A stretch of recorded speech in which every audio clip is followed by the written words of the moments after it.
do livro Pão Nosso, é para isto.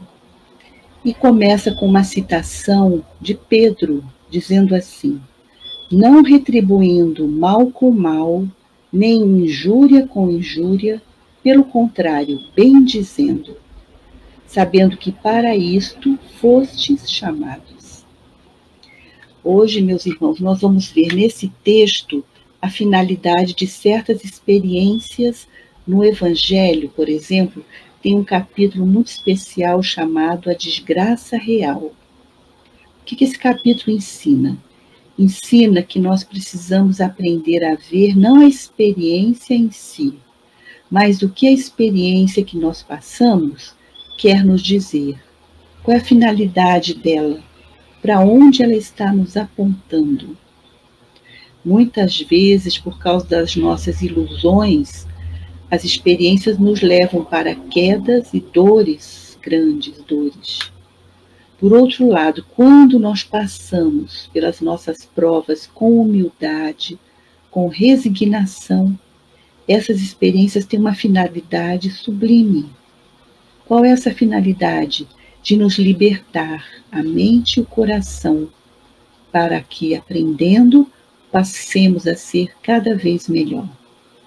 Então é importante meditarmos para onde cada experiência está nos levando e o que vem depois.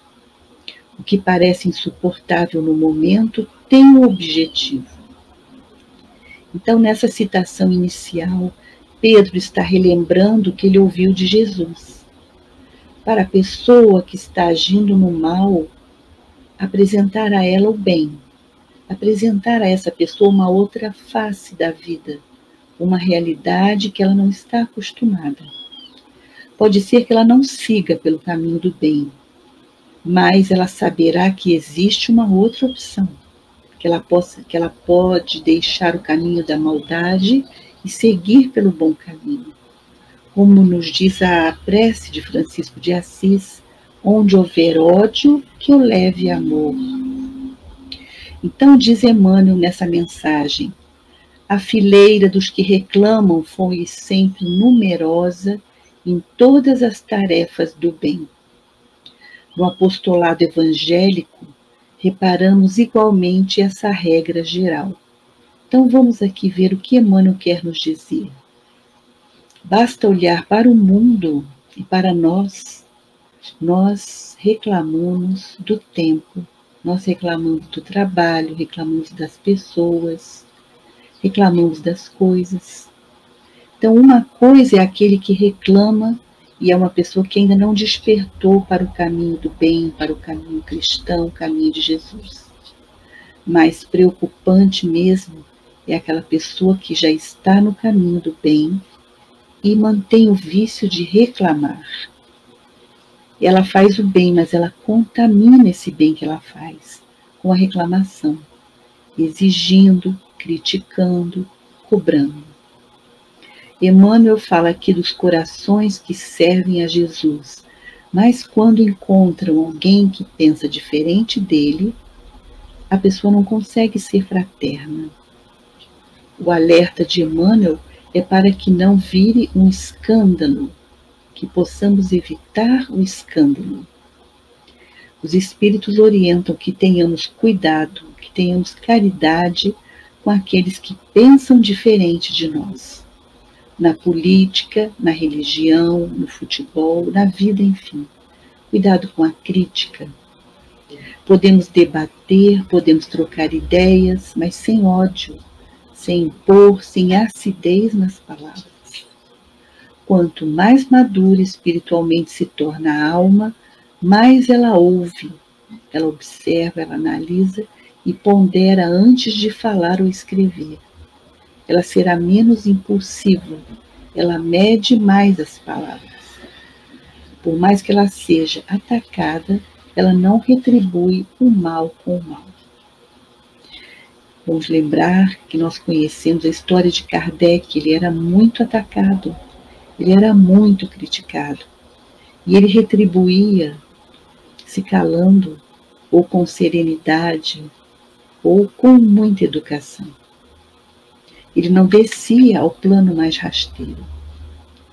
E continua a mensagem de Emmanuel: muitos aprendizes têm um perigoso hábito. Preferem o caminho dos atritos ou das dissidências escandalosas. Então, o que Emmanuel quer dizer? Ele está certo, não é, meus irmãos? O mundo está cheio de criaturas que se melindram por qualquer coisa. Nós precisamos de pessoas que façam a diferença. Vejam, por exemplo, as situações explosivas que acontecem no trânsito. Por discussões banais, viram um desencarne. Jesus convida para mostrarmos que existem outros caminhos.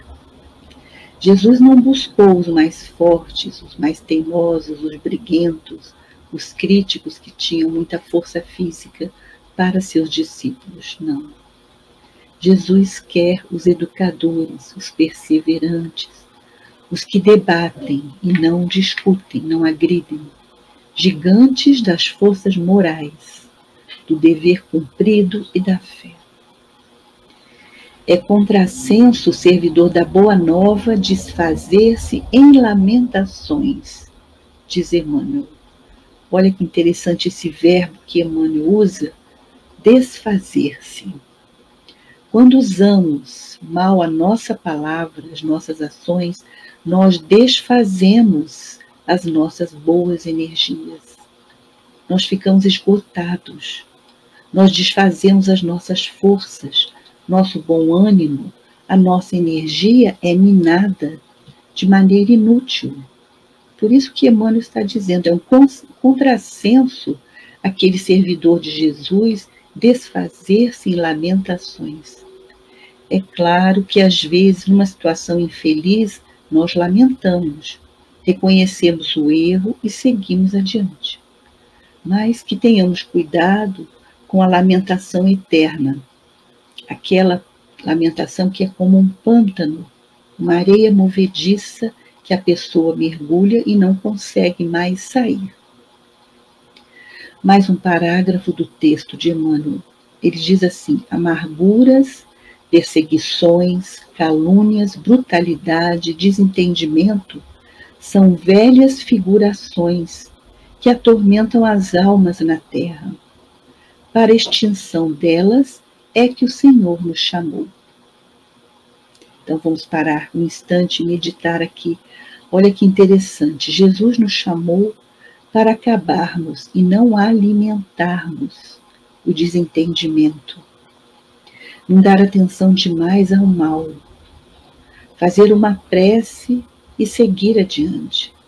Não ficar se apegando ao sofrimento, à amargura, àquilo que o outro fez para você. Combater com o Evangelho, com a prece, para acabar com o mal.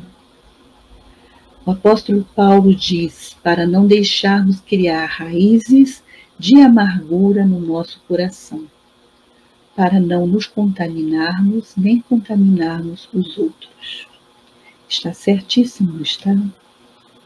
E Emmanuel conclui assim esta mensagem. O cristão, onde se encontre, ele é um ponto vivo da resistência ao mal. Pensa nisso e busca entender a significação do verbo suportar. Não esqueças a obrigação de servir com Jesus. É para isto que nós fomos chamados. Que seja o nosso ouvido um extintor que apague o incêndio da calúnia, para que esse mal não chegue ao coração dos outros. Disse Jesus, não use as armas do mal para combater o mal, porque o Evangelho é um projeto de amor, de educação, que tem como finalidade as leis divinas. Por isso que todo aquele que aderiu ao convite de Jesus é chamado para alinhar-se. Brilhe vossa luz, seja o sal da terra. Assim disse o nosso mestre amado Jesus. Vamos então, nesse momento, fazer uma oração. Hoje vamos fazer uma oração pela nossa saúde. Uma oração atribuída ao Dr. Bezerra de Menezes. Vamos juntos, meus irmãos? Nós te rogamos, Pai de infinita bondade e justiça, o auxílio de Jesus Cristo, através de Bezerra de Menezes e suas legiões de companheiros. Que eles nos assistam, Senhor, consolando os aflitos, curando aqueles que se tornem merecedores, confortando aqueles que tiverem suas provas e expiações a passar, esclarecendo aos que desejarem conhecer a verdade e assistindo a todos quanto apelam ao teu infinito amor. Jesus, divino portador da graça e da verdade, estende tuas mãos dadivosas em socorro daqueles que te reconhecem, o dispenseiro fiel e prudente. Faze o divino modelo, através de tuas legiões consoladoras, de teus bons espíritos, a fim de que a fé se eleve, a esperança aumente, a bondade se expanda e o amor triunfe sobre todas as coisas. Bezerra de Menezes, apóstolo do bem e da paz, amigo dos humildes e dos enfermos, movimenta as tuas falanges amigas em benefício daqueles que sofrem, sejam males físicos ou espirituais. Bons espíritos, dignos obreiros do Senhor, derramai as graças e as curas sobre a humanidade sofredora, a fim de que as criaturas se tornem amigas da paz e do conhecimento, da harmonia e do perdão, semeando pelo mundo os divinos exemplos de Jesus Cristo. Que assim seja. Que a paz do nosso Mestre Jesus possa estar presente em todos os corações, em todos os lares, envolvendo os nossos familiares. Que essa paz do Mestre abençoado possa descer como raios de luz, como pétalas de amor, envolvendo toda a humanidade, hoje e sempre. Que assim seja. Obrigada, meus irmãos, pela companhia, pelos comentários, pela vibração. Paz e bem a todos.